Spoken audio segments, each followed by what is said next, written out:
हम्म। तो किसी ने अगर 3 महीने का कोर्स किया है तो वो भी अपने आप को न्यूट्रिशनिस्ट बोलता है। हम्म। किसी ने अपना खुद का वेट कम किया है तो वो भी अपने आप को न्यूट्रिशनिस्ट बोलते हैं। हाँ हाँ।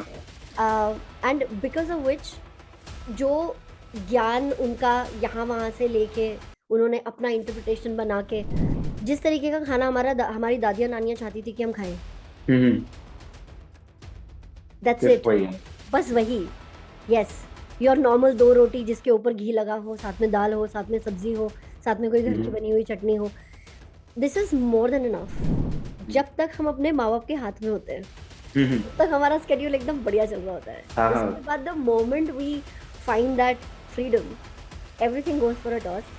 And I think there's this little psychology playing against us. Hey everyone, welcome to the Vikas Roy show. So आज का जो हमारे गेस्ट है वो है मनीषा मेहता, जो एक डाइटिशियन एंड न्यूट्रिशनिस्ट है, जिन्होंने बहुत ही ज़्यादा स्टडी करी है इस फील्ड के अंदर एंड बहुत सारी नॉलेज जो है इस पॉडकास्ट के अंदर उन्होंने हमारे साथ शेयर किया है। उनके इंस्टाग्राम पे 106 के फॉलोअर्स भी है, बिकॉज वो इतनी पावरफुल एंड इतनी यूजफुल टिप्स बताते हैं लोगों को about their health and fitness. That's why she is growing. And आज के पॉडकास्ट के अंदर आपको बहुत सारी चीज़ें मिलेगी, बिकॉज एज अ क्रिएटर हम लोगों के पास इतना ज़्यादा टाइम नहीं है कि हम अपने हेल्थ एंड फिटनेस को मैनेज कर पाए सही तरीके से। तो उन्होंने बहुत सही तरीके से चीज़ों को एक्सप्लेन किया जिसका हम यूज़ करके अपने आप को और ज़्यादा हेल्दी रख सकते हैं। तो बिना टाइम वेस्ट करे चलते हैं इस पॉडकास्ट में, एंड पॉडकास्ट को कंप्लीट देखना ताकि आपको पूरी नॉलेज मिल पाएगी क्या क्या करना है। बिकॉज अगर आप आधी पॉडकास्ट देखोगे तो आपको आधी ही नॉलेज मिलेगी, एंड जिसकी वजह से मे बी उसका कोई बैड इम्पैक्ट भी हो सकता है। तो पॉडकास्ट को कंप्लीट देखो, चैनल को सब्सक्राइब नहीं किया तो चैनल को सब्सक्राइब कर देना। और जो भी चीज़ें हैं, फॉर एग्जांपल चेकलिस्ट या अदर कोई चीज़ें, वो सब आपको डिस्क्रिप्शन में मिल जाएगी, तो उसको आप चेकआउट कर सकते हो। एंड अब चलते हैं अपने पॉडकास्ट पे। So first of all Manisha, मैं आपसे ये जानना चाहूंगा कि आपकी जो जर्नी है वो किस तरीके से स्टार्ट हुई। बिकॉज कंटेंट क्रिएशन आप कर रहे हो, आप डाइटिशियन भी हो, तो आपने स्टार्ट कैसे किया था इस चीज़ को? मैंने एक्चुअली ग्रेजुएशन किया था मेरा 2007 में from hmm. Delhi university. Okay. And back then, अभी मुझे सिस्टम पता नहीं है, बट बैक देन ऐसा होता था कि एक कॉमन दिल्ली यूनिवर्सिटी का फॉर्म होता था जिसमें वी यूज टू मार्क कि हमें कौन कौन से कॉलेजेस में कौन कौन से कोर्सेज में हम जाना चाहते हैं। हम्म। उसमें one of the courses that I felt was food technology. Okay. So जब कट ऑफ्स आए थे तो I got cleared for physics honours, maths honours, chemistry honours, and उसके अलावा ये अप्लाइड साइंसेस के कोर्सेज भी। हम्म। एंड सब लोगों के घर में एक वो बड़ा होता है ना जिससे हम आगे जाके एडवाइस लेते हैं कि अब कौन हाँ सा हाँ। आगे क्या करना है। सो माय मासीज हस्बैंड, मैंने उनसे ओके। पूछा था कि अंकल क्या करना है आगे। तो उन्होंने बोला था कि बेटा एक काम करो, फूड टेक्नोलॉजी कर लो, अच्छा कोर्स है। मेरी होटल इंडस्ट्री में बहुत जान पहचान है तो आपको जॉब अच्छी मिल जाएगी। Hmm. And I think that was actually the best decision of my life. मैंने होटल इंडस्ट्री में तो काम नहीं किया, बट हम्म।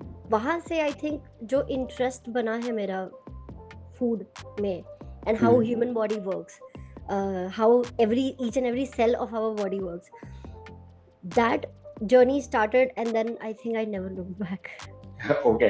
सो आप ऑलमोस्ट मतलब 2007 के बाद से आप इस इंडस्ट्री के अंदर हो, राइट? एक तरीके से यार, तो अगर ऐसे ही देखा जाए तो 2005 से, बिकॉज मेरा साइंस का जर्नी वहीं से स्टार्ट हुआ था जब मैंने 11th में साइंस चूज किया था। Okay okay. So when I chose science I knew this thing very clearly कि मुझे डॉक्टर तो नहीं बनना है, बस मुझे साइंस पढ़ना है। बिकॉज मुझे ऐसा लगता था कि डॉक्टर बनना इज लाइक मेरी औकात के थोड़ा सा बाहर। Okay okay. सो आप कंटेंट क्रिएशन के में कब से आए? बिकॉज अभी मैंने आपके अराउंड 106 के ऑडियंस है इंस्टाग्राम के ऊपर, सो आप कंटेंट क्रिएशन में कब आए थे? 2016 में हम्म। there was a person who was my client, and she used to do content creation. So okay. she suggested that I should start an Instagram page.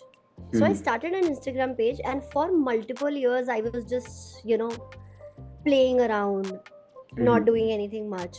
But then during the pandemic, that's when I started doing content creation really seriously, and then that's when I started sharing my knowledge. And then 2022, this year only, uh, somehow Instagram thought that I have paid my dues, and one of my reels went viral. Okay. And because बाकी सब जो post मैंने किए हुए थे, दे were also pretty knowledgeable. तो because of that one reel मेरे जो पुराने सारे के सारे कंटेंट पीसेस थे उनके ऊपर भी व्यूज बढ़ने लगे. ओके. या that's how the 106K happened. So basically इस पॉडकास्ट का पर्पस ये है कि क्रिएटर इकोनॉमी के अंदर हेल्थ को लेके ना बहुत ज़्यादा मिसकंसेप्शन है कि एज अ कंटेंट क्रिएटर हम लोग हेल्दी नहीं रहना. खुद जिम ज्वाइन किया हुआ है बट वीक में 1-2 दिन जा पाते हैं, उसके अलावा कहीं जा ही नहीं पाते. So as a creator, as a entrepreneur, क्या सबसे बेसिक चीजें उनको करनी चाहिए ताकि वो हेल्दी रह सके? Okay. See firstly I think ये जो आपने बहुत you have said something so on point. There are so many misconceptions in our industry. There are so many people who talk about myths, they spread myths. And उसका reason ये है that our industry is very disorganized in the terms of licensing and education. So किसी ने अगर 3 महीने का course किया है तो वो भी अपने आप को न्यूट्रिशनिस्ट बोलता है. किसी ने अपना खुद का वेट कम किया है तो वो भी अपने आप को न्यूट्रिशनिस्ट बोलते हैं. एंड बिकॉज ऑफ विच जो ज्ञान उनका यहाँ वहाँ से लेके उन्होंने अपना इंटरप्रिटेशन बना के then they propagate that ज्ञान further, and because of which I think almost on an everyday basis मेरे पास ऐसी लड़कियों के मैसेजेस आते हैं जिनके हार्मोन्स डिसबैलेंस्ड हैं, जिनका हाइपोथायराइडिज्म बहुत छोटी एज में आ चुका है, 25-30 years of age, and they have PCOD, hypothyroidism. And when we dig deep, it's always the reason that they have been into multiple kind of diets and starvation diets. बहुत कम calories खाए थे बहुत लंबे time तक, इसी तरीके का pattern रहा, and because of which their health suffers. So one thing which I would thank your platform for, because आप वो चीज़ बहुत सारे एंटरप्रेन्योर्स तक भी लेके जा सकते हो. हेल्थ मैनेजमेंट इतना मुश्किल नहीं है जितना इंस्टाग्राम दिखाता है.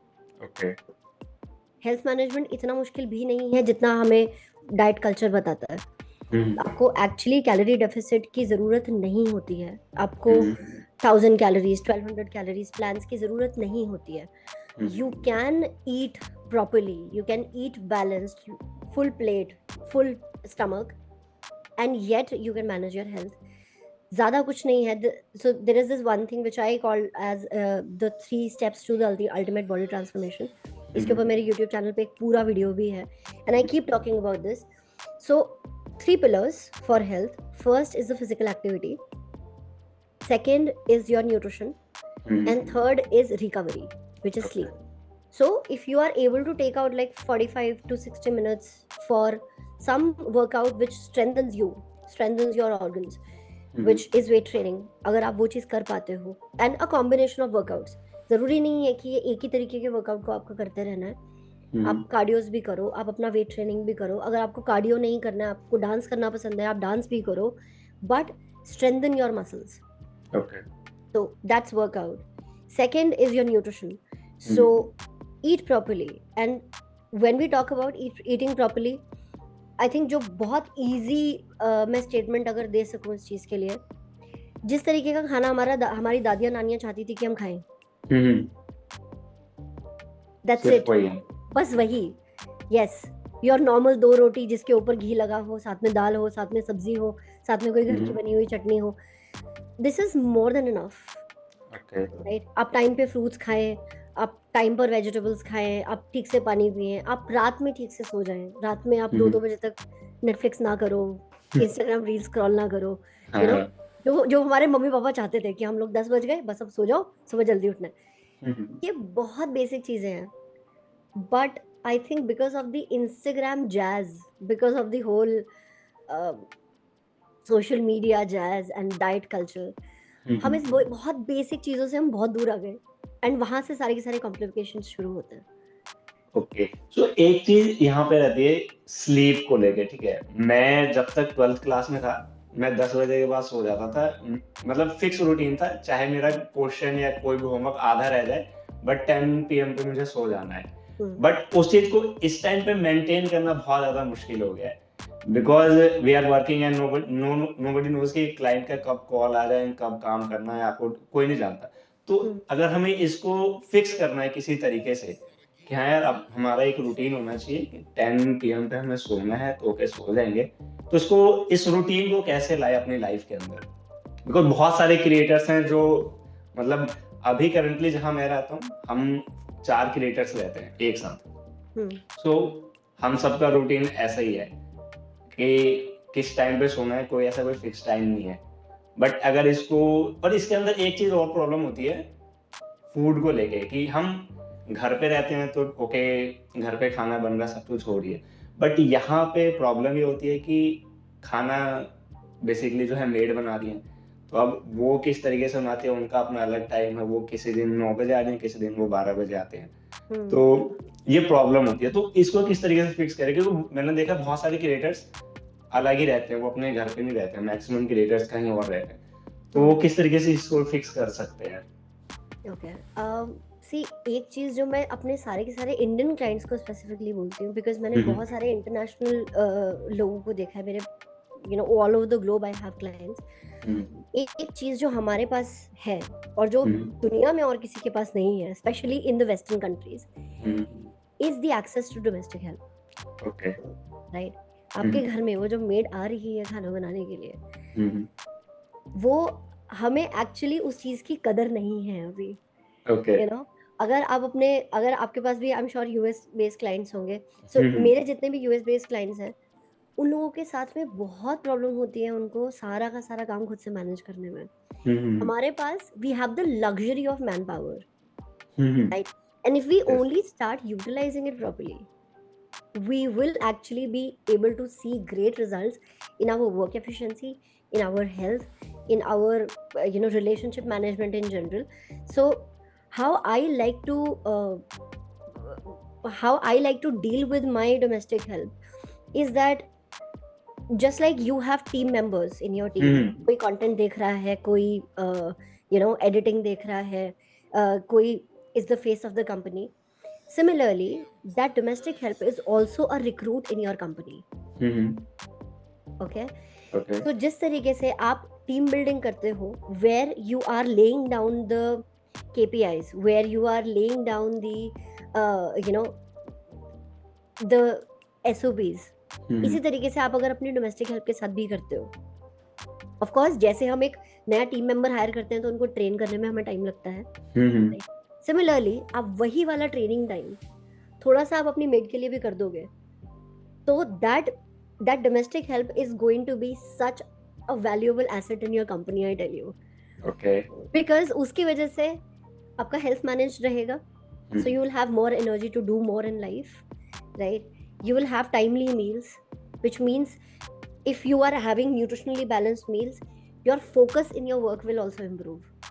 Okay. Right? So how I like to do it is शुरुआत के कुछ टाइम में it took like a month, 2 months, which is usually the training time for any new recruit, right? So उनको बताना पड़ेगा, this is the kind of food that I want, this is the kind of meals that are supposed to be prepared, right? So it's like any other team member, right? So that's something that I like to do for my domestic health. Apart from that, you said sleep. Yes. And यहाँ पर ना, I think there is an analogy, there is a real life example that we all have seen. अगर आपको याद हो, जब हम school में हुआ करते थे, उस समय पर हम 5 घंटे स्कूल में बिताते थे, 5 या 7 घंटे हमारे स्कूल में बीतते थे। उसके बाद हम घर आके होमवर्क भी करते थे, हम 1 घंटा अपने फ्रेंड्स के साथ में खेलने भी जाते थे, उसके अलावा हमारी कोई हॉबी क्लास होती थी हम वो भी करते थे, उसके अलावा हमारी कोई स्पोर्ट्स क्लास होती थी हम वो भी करते थे, उसके बाद हम लोग फैमिली के साथ भी टाइम स्पेंड कर लेते थे और उसके बाद भी हम 10 बजे सोते थे, isn't it? Yes. है ना? Now the thing is, उस टाइम में और आज के टाइम में डिफरेंस सिर्फ इतना है that we had a discipline and we had a clear boundary for everything, right? अगर हमारी क्लास 1 घंटे की है ट्यूशन की, वो 1 घंटे में हम खत्म कर देते थे, है ना? सुबह हम लोग उस समय पे 5 बजे 6 बजे उठा करते थे, right? Of course there is a factor of age also, उस टाइम पर हमारी एनर्जी लेवल्स ज़्यादा होते हैं, but apart from that we also need to consider the fact that उस टाइम पर we were actually early to bed and early to rise, right? उसका if we get into the depth of the science, into what's happening there, The reason for that high efficiency was that human body, अगर हम evolutionary perspective से बात करें, early man के time से आज तक में हमारी बॉडी ज़्यादा चेंज नहीं हुई है. ओके, सो जिस तरीके से अर्ली मैन की बॉडी काम करती थी, जिस तरीके से each and every cell used to work, it's still the same. Okay, ये जानना हमारे लिए इम्पोर्टेंट क्यों है? बिकॉज अर्ली मैन को एफिशिएंसी के लिए भागना दौड़ना पड़ता था. आज हम बैठे रहते हैं. बट एक चीज जो सेम है वो है the way our body functions in sync with the sun. Okay, so जिस समय पर सनराइज होता है उस समय पर नेचुरली हमारी बॉडी में वो सारे हॉर्मोन्स जो हमें एक्टिव बनाते हैं, जो हमें फोकस, अटेंशन और एनर्जी देते हैं, वो सब के सब hormones with the sunrise itself they start to get activated. And as the sun sets, all of those hormones simmer down and हमारे वो सारे hormones जो हमें रेस्ट देते हैं, जो हमारी एफिशिएंसी को कम करते हैं ताकि हमारा ब्रेन कम काम करे so that we can sleep, वो सारे hormones हमारे सनसेट के टाइम पर एक्टिव हो जाते हैं. राइट? हम लोगों के साथ में प्रॉब्लम ये है कि हम इसको उल्टा करने की कोशिश कर रहे हैं. हम रात में काम करते हैं और हम दिन में सोते हैं. हाँ. एक्चुअली इसके पीछे का रीजन ये ना कि अगर आपका क्लाइंट बेस बाहर गया है तो टाइम डिफरेंस होता है. हाँ, उस केस में so how I like to do is जितने मेरे यूएस बेस्ड क्लाइंट्स हैं उन सब लोगों के सेशंस मेरे अर्ली इन द मॉर्निंग होते हैं. ओके. सो मेरा अर्लीस्ट सेशन जो है that happens at 7 AM in the morning. Okay. And despite this winter that we have in Delhi, right? So my first session is at 7 AM, right? My last session of the day happens at 7 PM. Okay. उससे late sessions नहीं लेती मैं. Right? So I have this 12-hour period in which मैं कभी भी बीच में मैं sessions ले सकती हूँ. Right? उसकी वजह से क्या होता है? I wake up early.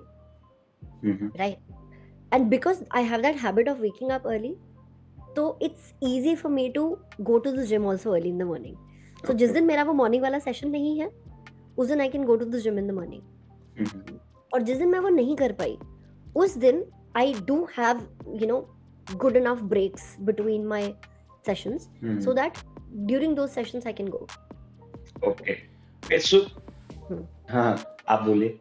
हाँ, so apart from that, as I said, that clear boundary, ये this is my work hour, मैं इसके बाद में काम नहीं करती. Okay. और अगर इनकेस ऐसा है भी कि किसी रीजन से मुझे रात में लेट काम करना पड़ रहा है, my late is going to end at 9. Okay. So 9 PM के बाद में 9 PM is the upper limit for me कि मैं इतने बजे तक मेरा सेशन खत्म कर ही दूंगी. Right? And on those days अगर मुझे किसी दिन रात में ऐसे लेट तक काम करना पड़ रहा है, जैसे 9 PM तक काम करना पड़ रहा है, तो उस दिन मेरा जो बाकी का दिन है that is going to be slightly light only, so that I get that mental rest. और उस टाइम पर I can do my content creation, I can do ideation, because I think this is something that all the entrepreneurs will agree with. You cannot pour from an empty cup. Yes. Right? Yeah. So you have to keep your own energy level really high in order to deliver a high energy to your clients. Yes. Right? And in fact, जितने मेरे clients भी ऐसे हैं जिनके US based work hours हैं, वो लोग भी अब because of my sessions, what they do is they wake up early. They have that catch up with their US based teams early in the morning. So 10 बजे तक they are done with their work. Okay. 10 AM they are done with their work. They have their entire day with themselves, right? So they have a little bit of catch up in the morning, and they have a little bit of catch up after like 6 PM. So 6 to 8, 6 to 9, and the rest of the day they have for themselves. Okay. एक चीज आपने यहाँ पे बोला ना कि when we were in school, तो बहुत जल्दी हम जगते हैं, अपना सारा काम टाइम पे होता है. Yeah. बट ये एक्चुअली ऐसा तो नहीं है कि वो पेरेंट्स के प्रेशर में होता है, बिकॉज समवन जो हम सबको गाइड कर रहे हैं कि हाँ तुम्हें 5 बजे उठना है, 4 बजे उठना है. बट व्हेन वी ग्रो तो वो चीज नहीं होती है. अगर वो बोलते भी है तो हम मानते नहीं है. Yes.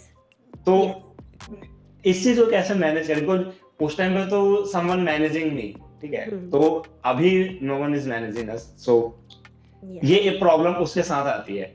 Yes. तो खुद यहाँ पे हमें खुद को मैनेज करना है, राइट?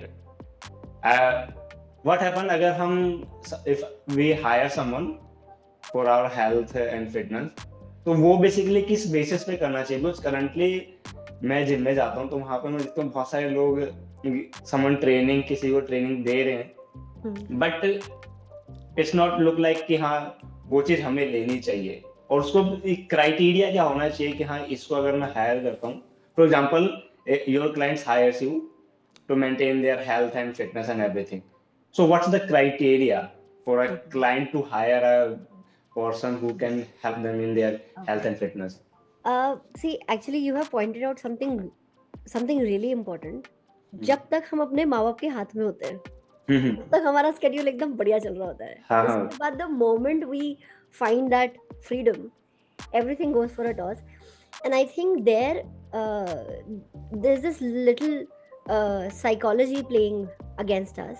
जिस चीज के लिए हमें मना किया जाता है, हमें वो करने का मन करता है. है ना? तो because all of our life, like our growing years, we have been in a state where हमें बताया जा रहा था कि सुबह 6 बजे उठो. Right? And then people who are like not morning people, उन लोगों को ये लगता है यार पापा ही बोलते रहते थे. क्या करना है? अब देखो, अब मेरे पास मेरा पूरा स्केड्यूल है, अब मैं जैसे मर्जी काम करूं, right? But the thing is, जो वो चीज बोली जा रही थी, that actually works in our benefit because science says this, right? वो मैं नहीं कह रही हूँ, मैं ये नहीं बोल रही हूँ कि हमेशा मम्मी पापा की बात माननी चाहिए, राइट? बट या this is just the way our body works, right? So as I said, the sun cycle, right? So एक एज तक, एक जनरेशन तक ये था कि क्योंकि पेरेंट्स ने बोला इसलिए करना है.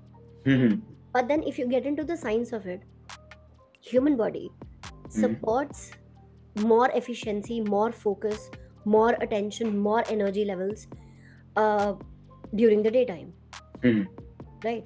So अगर आप वो चीज करते हो तो आपका work efficiency, and because of that consequently your earning is going to increase, right? Now the second part of your question is how to hire someone. It's very important to know the educational credentials of the person that you are hiring. Okay. Right? If you are hiring a personal trainer, make sure that the person has some legit international certification for personal training. So personal trainers के लिए American Council of Exercise और NSCA और ISSA, ये सब certifications होते हैं जिसमें personal trainers get their credentials, right? So look for a trainer who has these. Right? बहुत सारे ऐसे ट्रेनर्स होते हैं जिन्होंने अपना किया, फिर उसके बाद में ट्रेनर बन गए, या फिर Udemy से कोर्स करके बन जा रहे हैं. हाँ, या फिर किसी छोटे मोटे इंस्टीट्यूट से कोर्स कर लिया. The course has to be an internationally certified course, right? So one thing is that if you're hiring a nutritionist, make sure that the person has a minimum of a graduation degree in nutrition, right? Look for someone who has a graduation, post graduation in nutrition. Otherwise, बहुत सारे ऐसे लोग हैं again जिनका कोई छोटा सा course कर लिया, 3 महीने का कोर्स कर लिया, YMCA से कुछ छोटा सा कोर्स कर लिया, या फिर these slimming centers, they also run courses, वहाँ से कुछ कर लिया, या फिर ये भी नहीं किया, अपना खुद का वेट कम करके फिर वो and you know I also have an academy where I train dietitians. And the criteria for that academy is that the person needs to have a minimum of a master's degree, master's or a graduation degree in nutrition. उससे कम किसी का भी education है, they don't qualify for the academy itself. Right? The reason for that is when we talk about human body, आपको बहुत सारे ऐसे लोग मिलेंगे जिनके बहुत सारे followers हैं, they have a massive audience, but then they don't have the educational background, right? Following is not just a second.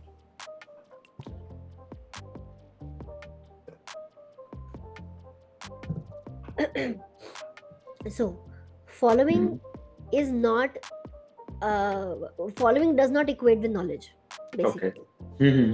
Right? बहुत सारे ऐसे लोग हैं जिनका मार्केटिंग स्किल्स बहुत अच्छे हैं, सो उन्होंने अपने हम्म। नीचे डाइटिशियंस रख लिए हम्म। एंड देन वो खुद नहीं कर रहे हैं, the dieticians are doing it. The thing is, you never know कि जिनका खुद का एजुकेशनल क्वालिफिकेशन कैसा है, हाँ. उन्होंने एम्प्लॉइज कैसे रखे होंगे, हम्म. right?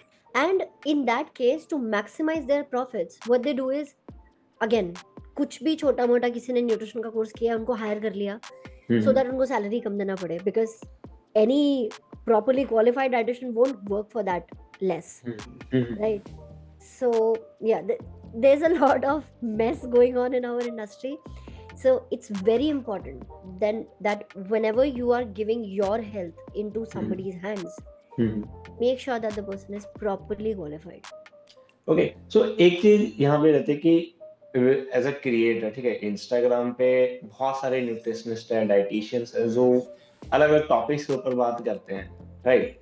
सो वो जो कंटेंट आइडियाज हैं वो आप अपने एजुकेशन से लाते हैं या फिर we doing a Google and then just check कि हाँ वो चीजें आ गई एंड देन हमने उसको अपने वर्ड्स के अंदर किया एंड शेयर कर लिया? तो व्हाट्स गुड कि आपने जो प्रैक्टिकली किया हुआ है उसको बताना या फिर नॉर्मल गूगल, बिकॉज बहुत सारे ऐसे क्रिएटर जो गूगल करके सिंपली वहां पे बता दे रहे हैं. सो एंड बेसिकली क्या है कि उनके फॉलोअर्स हैं, दे फॉलो दैट एंड फिर उसके बाद से उसके साइड इफेक्ट एंड बहुत सारी चीजें जो होनी स्टार्ट हो जाती है.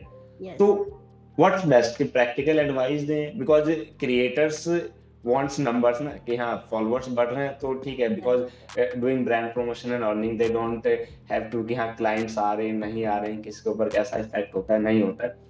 सो क्या प्रेफर करना चाहिए? और एक ऑडियंस को बेसिकली नॉर्मली एक ऑडियंस क्या देख के किसी पर्सन को फॉलो करे कि हाँ ये पर्सन जो है जो कुछ भी बताएगा मेरे लिए वो सही होगा, बिकॉज इट्स अबाउट बॉडी. अगर थोड़ा सा भी कुछ गलत होता है देन उसके बहुत ज्यादा कुछ साइड इफेक्ट्स निकल सकते हैं. तो किसी को फॉलो किस बेसिस पे करें हम, बिकॉज बहुत सारे क्रिएटर्स हैं.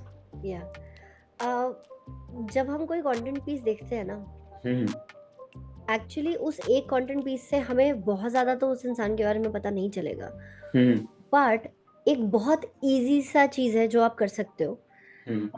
जो भी आप रील देख रहे हो, अगर आप किसी को फॉलो करना कंसिडर कर रहे हो, see that what they are talking about, can you do this for the next 20 years? It's as simple as that. जो एडवाइस वो अभी इस समय पर आपको दे रहे हैं, क्या वो एडवाइस आपको लगता है कि आप 20 साल तक फॉलो करोगे तो भी चलेगा, right? And if you're comfortable following that advice for 20 years regularly, consistently, then go ahead and follow them. Otherwise, you know, there are so many videos which are like lose 10 kgs in, I don't know, a month, lose so and so amount of kgs with this one thing. You know, पहली बात तो कोई एक चीज आपका पूरी की पूरी लाइफ आपकी चेंज नहीं कर सकती. I see so many people, ऐसे बहुत सारे videos, जीरा पानी and then you know chia seed water and then whatnot. This will help you lose 10 kgs in a month. This will help you fit into that dress and whatever. वो एक चीज आपको actually कोई भी एक चीज इनफैक्ट आपको life long result नहीं दे सकती. लाइफ लॉन्ग क्या, आई वुड से वो थोड़ा भी रिजल्ट नहीं दे सकती, राइट? तो it's always a whole lifestyle change. We talk about changing your body, right? So for example, अगर मैं आज सोचती हूँ कि मुझे ओके फाइन, मुझे 2 महीने में अपनी एक किसी ड्रेस में फिट होना है, और उसकी वजह से मैं किसी ने मुझे बोला है कि मुझे ऐसे लंच में एक ये सैलड खाना है, डिनर में मुझे ये बॉइल्ड सूप पीना है, ब्रेकफास्ट में I have to have only like 2 spoon of oats, 1 cup of milk, 1 small cup of milk, half apple, something like that.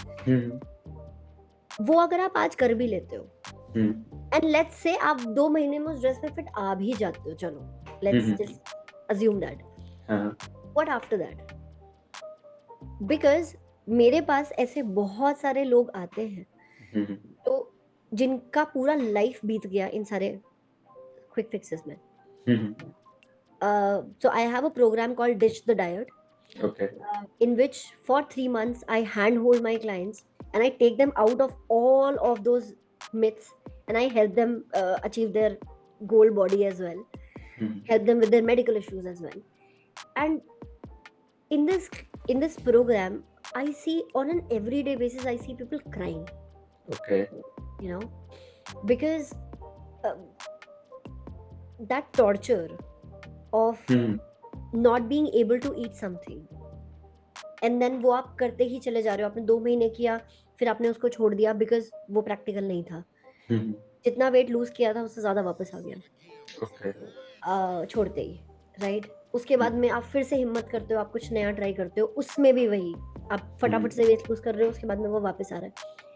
In this you're torturing your body, you're torturing your hormones, that leads to medical issues, and then eventually you are at the square one, and in fact I would say you are at the square minus, because जहाँ से आपने शुरू किया था उससे ज्यादा खराब हो गई आपकी हेल्थ, राइट? सो ये चीज एक्चुअली देखना बहुत जरूरी है कि जिसको आप फॉलो कर रहे हो, जिस एडवाइस के बेसिस पर आप फॉलो कर रहे हो, क्या वो एडवाइस आप अपने लाइफ में इनकॉर्पोरेट करोगे और उसको 20 साल तक करते रहोगे? क्या आप अपने आप को वैसा देख सकते हो कि 20 साल तक मैं ये चीज करूं? अगर आपको लगता है आप कर सकते हो, go follow that person. If you think थोड़ा सा भी कि यार ये तो नहीं हो सकता है, and in fact we all have something called intuition, Yes. है ना? We just need to listen to our body at that time, you know. Our body, like, ये थोड़ा सा, I think ये थोड़ा सा spiritual हो जाएगा, but then the intuition that our body has, the sixth sense that our body has, it is so powerful, you know. जब हम कुछ ऐसा करने वाले होते हैं which is not good for us, there are signals, right? हमें पता चलता है कि Yes, ये yes. हम सही नहीं कर रहे हैं. If we choose to ignore that signal, then of course फिर तो कोई भी नहीं बचा सकता ना हमें. Right. फिर तो आप उसी लूप में फंसे रहोगे. Okay, so अगर आपको सजेस्ट करना हो फॉर एंटरप्रेन्योर और बिजनेस ओनर कि कोई भी बेस्ट 3 फूड्स की उसको क्या कर लेना चाहिए थ्रू आउट द डे, तो आप क्या कौन से 3 फूड्स सजेस्ट करना चाहोगे उसे? ओके, देखो ऐसा स्पेसिफिक फूड नहीं बोलूंगी, but 3 nutrients that you definitely need: carbs, protein and fibre. Okay. Right? इन तीनों को छोड़ना नहीं है कभी भी, राइट? ओके. चाहे किसी कुछ भी आप किसी स्पेसिफिक रेशो में या फिर जितना मर्जी ले सकते हैं? सो अगर आपका प्लेट जो है वो अगर आप विजुअली रफली डिवाइड करते हो, I am not a promoter of weighing scales, अपने आप को वे करने के लिए भी और अपना खाना वे करने के लिए भी. I do not, that's like a bullshit concept, right? अगर आप वे कर करके खाओगे आपका पूरा लाइफ उसी में निकल जाएगा, right? So approximately almost 40 to 50% आपका जो प्लेट है that should be filled with carbs, so that you can have enough energy. उस कार्ब में आप जो भी फिल करना चाहो, आप राइस खाना चाहते हो राइस खा लो, रोटी खाना चाहते हो रोटी खा लो, आपका जो भी लोकल फूड है, कुछ लोग रागी खाते हैं, कुछ लोग बाजरे की रोटी खाते हैं, कुछ लोग ज्वार की रोटी खाते हैं. What ever your choice of carb is, fill that half of your plate with that carb and rest half of the plate fill it with a lot of fiber and protein. So protein में doesn't matter what protein you choose, you know, भले ही आप दाल खा रहे हो, भले ही आप egg खा रहे हो, आप चिकन खा रहे हो, but you should have protein on your plate, right? So ये एक generalized advice रहेगी, right? But apart from that अगर किसी का मेडिकल इशू होता है, अगर किसी का कोई स्पेसिफिक गोल होता है, तो उस केस में you should definitely speak to a dietitian. Okay. So या एक चीज, अगर फॉर एग्जांपल समवन वांट्स कि उसको डाइटिशियन या न्यूट्रिशनिस्ट बनना एज अ करियर ऑप्शन उसको चूज करना है, तो वो क्या प्रोसेस फॉलो कर सकता है? बिकॉज आपने कंप्लीट मास्टर्स डिग्री करी है and then you do these things, तो वो बेसिकली क्या कर सकता है? बिकॉज करंटली कुछ ऐसे लोग हैं जो, मतलब बहुत सारे ऐसे लोग हैं जो न्यूट्रिशनिस्ट एंड डाइटिशियंस बनना चाहते हैं. और एक क्वेश्चन मेरा ये भी है कि न्यूट्रिशनिस्ट और डाइटिशियन क्या डिफरेंट थिंग्स है या एक ही चीज है ये? या ठीक है, okay. So difference actually, you know, if you talk about papers में ज्यादा कुछ डिफरेंस नहीं है. Okay. But when we talk about a dietitian, dietitian means somebody who has a more clinical approach, जो medical issues में deal करते हैं, जो you know specific medicine specific medicinal foods में डील करते हैं, जिन्होंने पेशेंट्स के साथ में काम किया है in a hospital. Nutritionist is someone जो आपको लाइफस्टाइल चेंजेस करने में हेल्प कर सकते हैं, जो आपको हेल्प कर सकते हैं एक स्केड्यूल ड्रॉ आउट करने में. सो बहुत ज़्यादा डिफरेंस नहीं है ऑनेस्टली दोनों में, बट एक लूप होल है यहाँ पे. When we talk about dietitian, so अपने नाम के आगे DT डॉट लगाने के लिए आपको मास्टर्स डिग्री होना चाहिए, आपके पास एक हॉस्पिटल का ट्रेनिंग होना चाहिए, एक क्लिनिकल एक्सपीरियंस होना चाहिए. और क्योंकि वो बहुत लोगों के पास नहीं होता है, that's why they use nutritionist का टर्म. So nutritionist का term is a little vague. So अगर आप आज जिम रेगुलरली जाने लगो और आप whatever your body goals are, अगर आप उसको अचीव कर लेते हो और उसके बाद आप बोलते हो कि मैं डाइट बताऊंगा, you can also call yourself a nutritionist. Okay. उसके लिए कोई डिग्री की जरूरत नहीं. उसके लिए किसी डिग्री की जरूरत नहीं है. Yeah. Okay. So because to become a dietitian, there are bodies which which help dietitians get into an umbrella, like Indian Dietetic Association, and there are many international bodies also. But nutritionist के लिए like ऐसा जरूरी नहीं है. Okay. So एक चीज यहाँ पे बात आती है कि फॉर एग्जांपल मैं जिम जाना स्टार्ट करता हूँ एंड मैं जो मेरा गोल है उसको अचीव कर लेता हूँ. So I have the experience, right? अगर मैं वो किसी को शेयर करता हूँ तो इज इट गुड और बैड? कि because I don't have degree but still I am कि हाँ भाई तू ये चीजें कर ले and then you can achieve your goals. तो इसको किस तरीके से देखेंगे? क्या ये गलत है in terms of means degree तो है नहीं मेरे पास, ना मेरे पास कोई प्रोफेशनल क्वालिफिकेशन इस चीज को लेके, but still I M guiding. तो क्या ये चीज गलत है या सही है?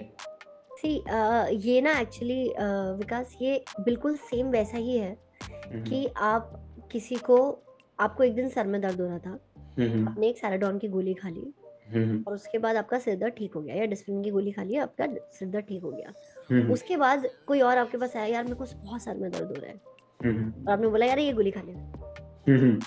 इट्स द सेम, अब कॉम्प्लिकेशन वहां आती है कि हमें नहीं पता कि उसको वो जो सर में दर्द हो रहा है वो डिहाइड्रेशन से हो रहा है, स्ट्रेस से हो रहा है, माइग्रेन से हो रहा है, या फिर किसी न्यूट्रिशनल डेफिशिएंसी से हो रहा है, या लैक ऑफ स्लीप से हो रहा है.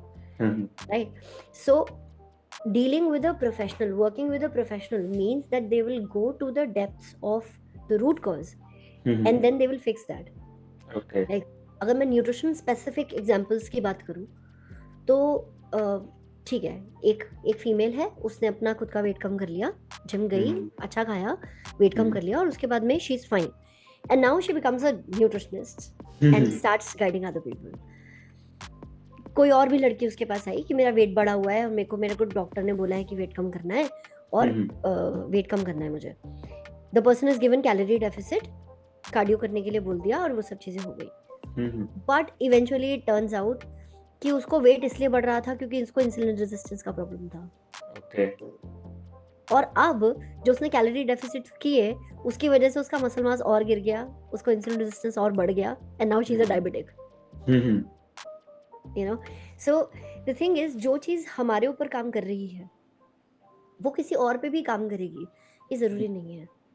Like, हर किसी के रीजंस अलग हो सकते हैं, हर किसी के रूट कॉजेज अलग हो सकते हैं, और उन रूट कॉजेज से डील करने का तरीका भी अलग हो सकता है. Okay. Right? Like for example, if I give you my own example, like the thing that I experience with my own clients, जब किसी को शुगर क्रेविंग्स बहुत ज़्यादा होती हैं तो एक बहुत ही कॉमन अप्रोच होती है कि आप उनका प्रोटीन बढ़ा दीजिए, आप उनका फाइबर बढ़ा दीजिए ताकि उनका पेट भरा रहे, उनको क्रेविंग्स ना हो. ये चीज़ कई लोगों पे काम कर जाती है, but there is this one person जिस पे ये चीज़ काम नहीं करी.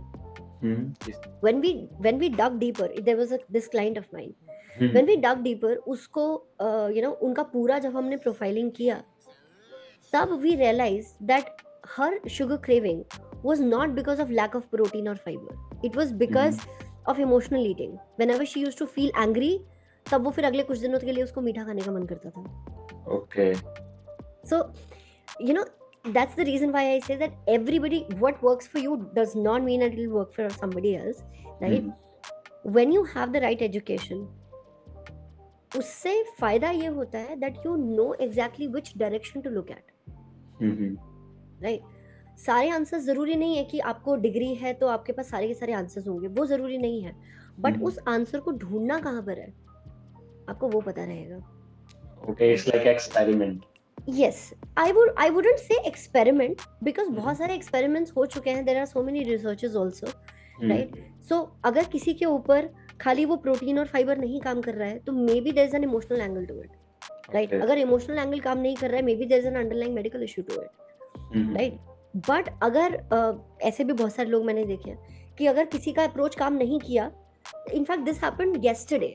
There is this client of mine who told me कि मनीषा मुझे जब ऐसे कभी शुगर क्रेविंग्स होते थे तो मेरा ट्रेनर मुझे ऐसे डांट देता था कि आपको पहले अपना मेंटल स्टेबिलिटी करना चाहिए, आप पहले साइकियाट्रिस्ट से मिलके आओ. And then the person feels so bad कि यार मैंने तो पैसे दिए तुमको, अब मुझे हेल्प करो, तुम मुझे हेल्प कर चाहिए तो तुम वहाँ भाग रहे हो, राइट? तो या सो इसलिए ये ज़रूरी है that you know you have the proper education, because एक तो it's not ethical, you know. अगर कोई ये भी बोल दे आ जाके कि मैंने अपना पूरा का पूरा मास्टर्स का कोर्स अपने आप से कंप्लीट कर लिया यूट्यूब से देख के, तो अब मैं डाइटिशियन बन गई.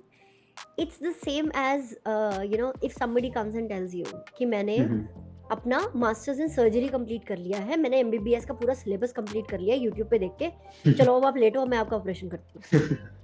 Would you do that? No, right? So it's the same, right? जो चीज आप एक्सटर्नली अपनी बॉडी को जिस तरीके से ट्रीट कर रहे हो उसमें और एक इंसिशन बना के आपकी बॉडी का ऑपरेशन हो रहा है, उसमें सिर्फ डिफरेंस इतना ही है कि आप उस वाले को जो इंसिशन वाला है उसको आप ज्यादा सीरियसली लेते हो, राइट? और अगर आप फर्स्ट वाले को ज्यादा सीरियसली ले लोगे तो आपको इंसिशन की जरूरत नहीं पड़ेगी, राइट? इनफैक्ट दो चीजें आपने और बोली थी अभी अबाउट द कंटेंट क्रिएशन. तो या गूगल पे एक्चुअली बहुत सारा मिस इन्फॉर्मेशन होता है, ठीक है? सो इसलिए it's better that look at the research papers. So if I make a content piece तो वो ऐसा नहीं होगा कि किसी ने एक वीडियो बनाया था उसके ऊपर तो चलो मैं भी उसी पे बना देती हूँ, राइट? अगर ऐसा होगा भी, like for example there are some topics which are in trend, like right now it's holiday season, right? We are all talking about desserts, we are all talking about eating fancy food, right? So अगर मैं इस चीज पर कोई content piece बनाती हूँ और सभी लोग आजकल बना रहे हैं, तो मेरा अप्रोच सिर्फ ये नहीं होगा कि अगर उसने ऐसा बनाया तो चलो मैं भी ऐसा बनाऊंगी. मेरा अप्रोच ये होगा कि you know वो that will come from all the experience that I have had with the 10 years with my clients, right? That will also have the element of all of the theory that I have read, that will also have an element of all the research papers that I have read, right? So वो सिर्फ इस basis पर नहीं होगा कि चलो मैंने Google पे एक आर्टिकल पढ़ा था तो उसमें जो लिखा है वो मैं सब कुछ कॉपी कर देती हूँ, वो नहीं होगा, right? So it will have a lot more science. एक अब बात करते हैं बिजनेस पर्सपेक्टिव कि एज ए न्यूट्रिशन कोई पर्सन अगर वो अकेला काम करता है, ठीक है, दे डोंट हैव अ टीम, तो वो कितने क्लाइंट्स मैनेज कर सकता है एंड कितना अर्न कर सकता है? Because as a creator, as a business owner, and goal तो सबका वही है कि हाँ हमें अर्निंग पे फोकस करना है बिकॉज इट्स इम्पोर्टेंट ना. तो वो एज अ न्यूट्रिशनिस्ट और एज अ फ्रीलांसर न्यूट्रिशनिस्ट वो कितना लिमिट है उसके कि हाँ कितना वो अर्न कर सकता है? और दूसरी चीज वो क्लाइंट्स रिसर्च कहाँ से कर सकता है अपने लिए कि हाँ मुझे क्लाइंट्स चाहिए, तो वो बेसिकली कैसे कोई ला सकता है? Okay. See, social media is actually a great platform to get clients, right? If your content is good, you will start getting clients, you will start getting queries. So अगर किसी को start करना है, see, earning potential का ऐसा है that upper limit तो कुछ भी नहीं होता, ये तो आपको भी पता है ना? So in fact this is something that I read from the book 100 Million Offers by Alex Hormozi, that there is no upper limit to how much you can earn, right? The specificity that you can provide in your service will decide your fee, right? जितना ज़्यादा आपका specific focused goal होगा उतना ज़्यादा आप charge कर सकते हो, right? So as a freelancer, even as a beginner, if you have the courage that you can work as a freelancer, and in fact that is what I teach in NutriBoss Academy as well, it's really easy to make a good 40-50K a month working 4-5 hours a day. Okay, सो उसके अंदर कितने clients है? See, means on an ideal, what average charging price, मतलब कितना charge करते हैं average एक client से? uh, see, abhi there are so many people who charge like 2K per month also. Okay, There are people who are doing 500 per month also, but then those people are not qualified, right? जो एक चीज मैं न्यूट्रीबॉस academy में अपने students को हमेशा बोलती हूँ, you should charge your worth. Okay, competition से जब एक फ्रेशर कोई होता है तो वो कंपटीशन से डर जाते हैं। वो एक चीज है जो आई थिंक एक बहुत बड़ा मिस्टेक होता है। yes, you should take experience from the clients, but even when you're taking experience you should not work for free, right? You should always charge for your service, because I think ये वाली चीज हम सब लोगों ने experience करी है। when we are starting out, हम लोगों ने सब ने फ्री में काम किया है, हाँ, है ना? but the problem is that when we work for free, those clients never get the results, yes, है ना? बिकॉज़ हम अपना 100% नहीं देते।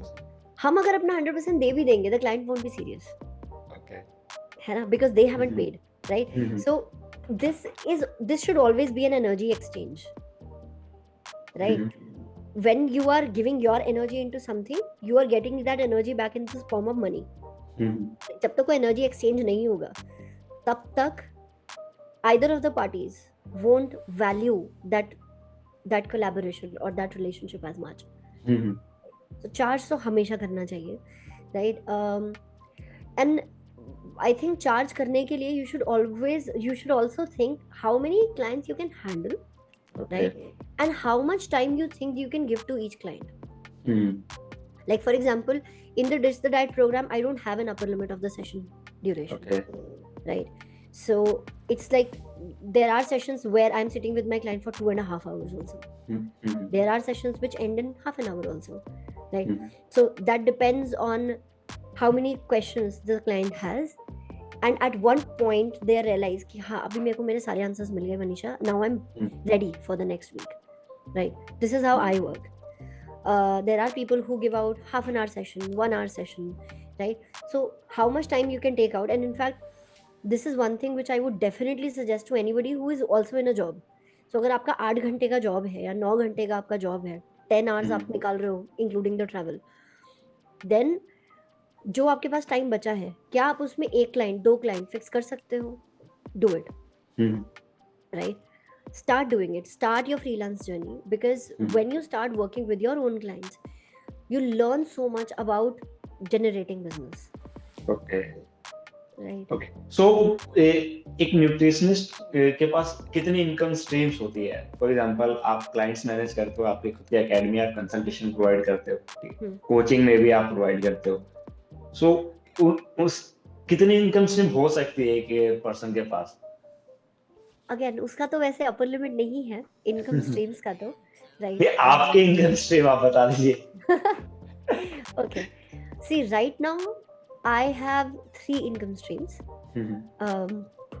One is the 60-minute powerhouse session that I provide.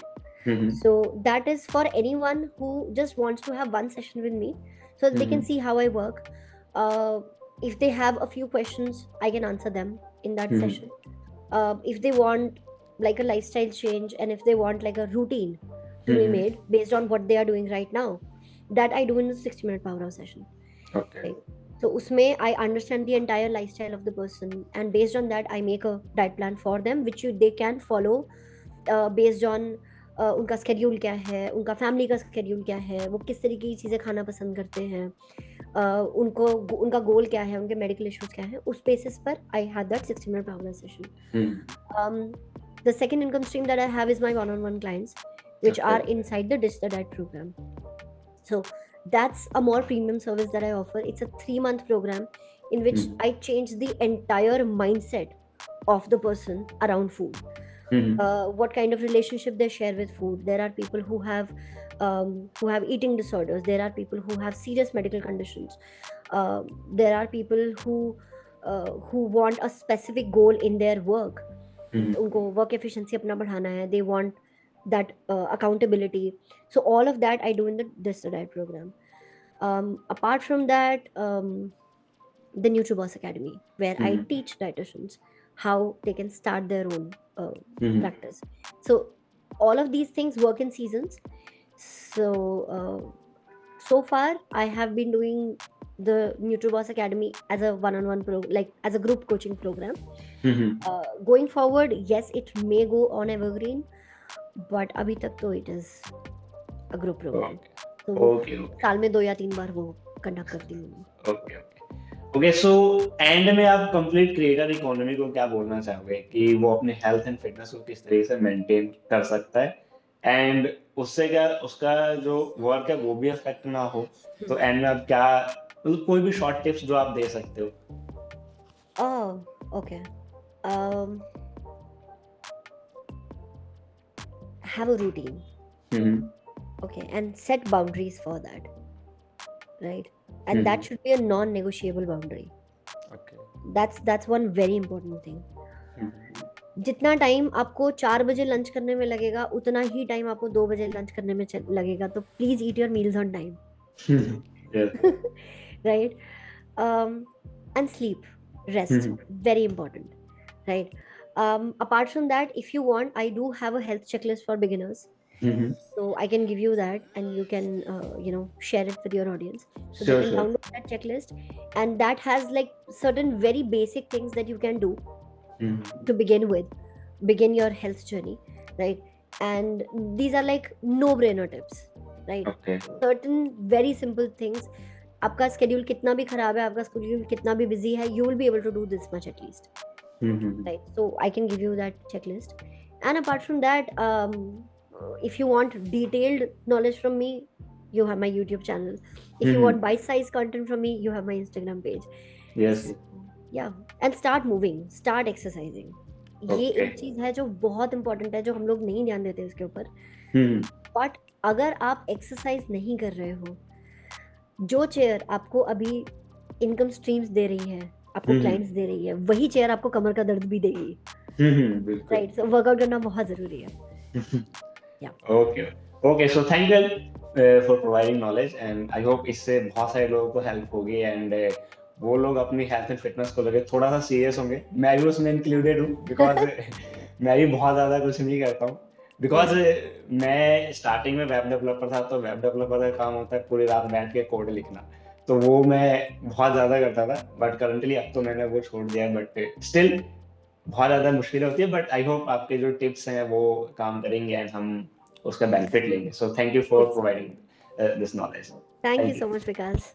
Thank you everyone for watching this. अगर अभी तक आप इस पॉडकास्ट को देख रहे हो, आई मीन आपको ये बहुत सारी चीज़ें जो यहाँ से सीखने को मिली होगी. एंड अगर ऐसा कुछ है तो चैनल को सब्सक्राइब कर देना, वीडियो को लाइक कर देना एंड शेयर कर देना इस वीडियो को उन सबके साथ जिन लोगों को भी इस चीज़ की नीड है और जो जिनको भी ये पॉडकास्ट हेल्प कर सकता है. मैं मिलता हूँ आपसे नेक्स्ट वीडियो के अंदर एक और नए एक्साइटिंग गेस्ट के साथ. तब तक के लिए गुड बाय, टेक केयर.